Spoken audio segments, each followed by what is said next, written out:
Talk of the town. Russian കഥകളോട് ഇത്രയും ഇഷ്ടം എന്തുകൊണ്ടാണ്? റഷ്യൻ കഥകൾ എന്ന് പറയുന്നത്, ഒന്ന്, റഷ്യയുടെ കഥകൾ വായിക്കുമ്പോൾ അതിൻ്റെ ഭൂപ്രകൃതി, എനിക്ക് ഈ മഞ്ഞും നിലാവും അവിടുത്തെ മരങ്ങളും പൂക്കളും ആ പ്രകൃതി എനിക്ക് വലിയ ഇഷ്ടമാണ്. റഷ്യ കാണാത്ത ഒരാളെ റഷ്യ പുസ്തകങ്ങളിലൂടെയും വരികളിലൂടെയും സ്നേഹിച്ച് കൗതുകം തോന്നുന്നു. അതുകൊണ്ട് ചോദിക്കുകയാണ്, റഷ്യയെ കുറിച്ച് എന്തറിയാം? റഷ്യയെക്കുറിച്ച് എനിക്ക് ഈ പറഞ്ഞുള്ള അറിവുകളും ഞാൻ വായിച്ചുള്ള അറിവുകളും കേട്ടറിവുകളും ഉള്ളൂ. പിന്നെ എനിക്ക് അവിടെ പോയി കാണണമെന്ന് വലിയൊരു ആഗ്രഹമുണ്ട്. അതിന് എപ്പോഴെങ്കിലും ഒരു അവസരം ഉണ്ടായാൽ തീർച്ചയായിട്ടും. ഒരു വലിയ ഫേമിന്റെ HR ഡയറക്ടറാണ്.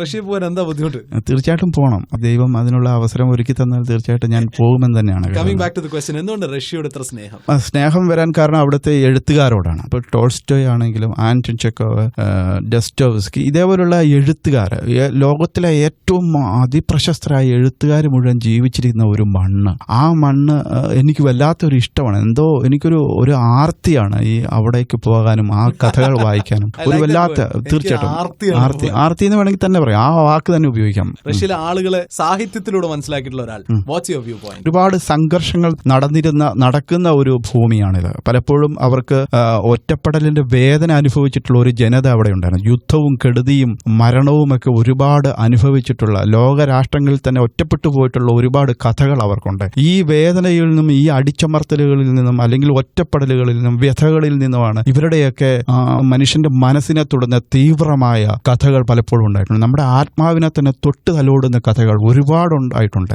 ഇപ്പോൾ സർ എല്ലാ കൈൻഡ് ഓഫ് ലിറ്ററേച്ചറും വായിച്ചിട്ടുണ്ടാവും. മലയാളം ലിറ്ററേച്ചർ വായിച്ചിട്ടുണ്ടാവും, പിന്നെ മറ്റു ഭാഷകളിലെ ലിറ്ററേച്ചർ വായിച്ചിട്ടുണ്ടാവും. റഷ്യൻ ലിറ്ററേച്ചറിന് എന്താ അത്രയും പവർ ഉണ്ടെന്ന് തോന്നാൻ കാരണം?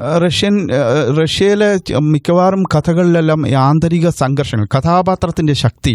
ഒരു കഥാപാത്രത്തിനെ, അത് ടോൾസ്റ്റോയ് ആണെങ്കിലും നമ്മുടെ ആന്റൺ ചെക്കോവ് ആണെങ്കിലും ഇതേപോലുള്ള ഏത് എഴുത്തുകാരാണെങ്കിലും, ആ കഥാപാത്രത്തിന്റെ ശക്തി, അവൻ അനുഭവിക്കുന്ന മാനസിക പിരിമുറുക്കങ്ങൾ, കാരമസോവ് സഹോദരന്മാർ, അല്ലെങ്കിൽ കുറ്റവും ശിക്ഷയും, അന്ന കരീനിന, ഇതിനകത്തൊക്കെയുള്ള ഓരോ കഥാപാത്രങ്ങളെ നമ്മൾ എടുത്തു നോക്കിക്കഴിഞ്ഞു കഴിഞ്ഞാൽ അതിലെ പല കഥകളിലെയും ക്യാരക്ടേഴ്സ് അവർ അനുഭവിക്കുന്ന വേദനകൾ, ഇപ്പൊ ഡസ്റ്റോവ്സ്കി തന്നെ അദ്ദേഹം അനുഭവിച്ചിട്ടുള്ള വേദനകൾ, ഒറ്റപ്പെടലുകൾ, പലപ്പോഴും സമൂഹത്തിൽ നിന്നും അയാളൊരു നെറികെട്ടവനാണ്, വെറിയനാണ്, കുറ്റവാളിയാണ് എന്നുള്ള രീതിയിലൊക്കെ അയാളെ മാറ്റി നിർത്തുകയും എല്ലാവരും അയാളെ ഉപേക്ഷിച്ച് കഴിയുമ്പോൾ അദ്ദേഹം അനുഭവിക്കുന്ന ചില വേദനകളുണ്ട്. ആ സമയത്ത് അദ്ദേഹം സ്നേഹിക്കുന്ന ഒരു പെൺകുട്ടി, ഇതൊക്കെ നമുക്ക് വായിക്കുമ്പോൾ അദ്ദേഹത്തിന്റെ ആ ഒറ്റപ്പെടല്, ഒരു മനുഷ്യൻ അനുഭവിക്കുന്ന ഒറ്റപ്പെടലുണ്ട് സമൂഹത്തിൽ. ലൈഫിൽ ഏറ്റവും തീവ്രമായിട്ടുള്ള ഇമോഷൻ ഒറ്റപ്പെടലാണ്. കാരണം 21 വർഷമായി ജോഷി മംഗലത്ത് നിന്നുള്ള റൈറ്റർ ദുബായിൽ ജോലി ചെയ്യണു. നാഷണൽ അവാർഡ് വിന്നറാണ്. അതും കഴിഞ്ഞ വർഷത്തെ മലയാളം സിനിമയ്ക്ക് വേണ്ടി നാഷണൽ അവാർഡ് നേടിക്കൊടുത്ത ഒരു ചിത്രത്തിന്റെ തിരക്കഥാകൃത്താണ്.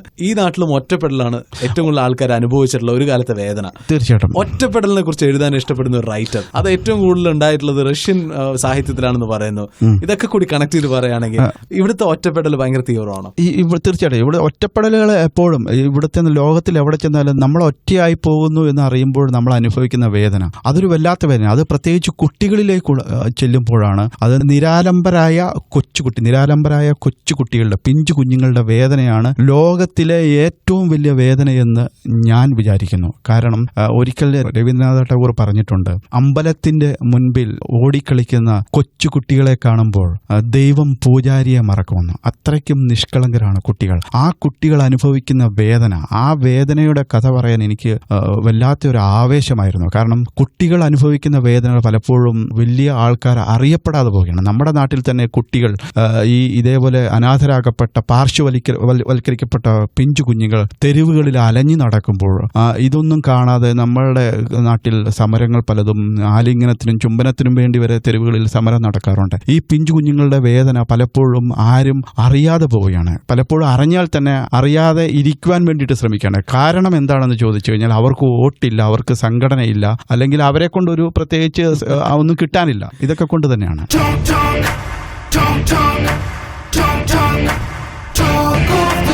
With RJ Sean.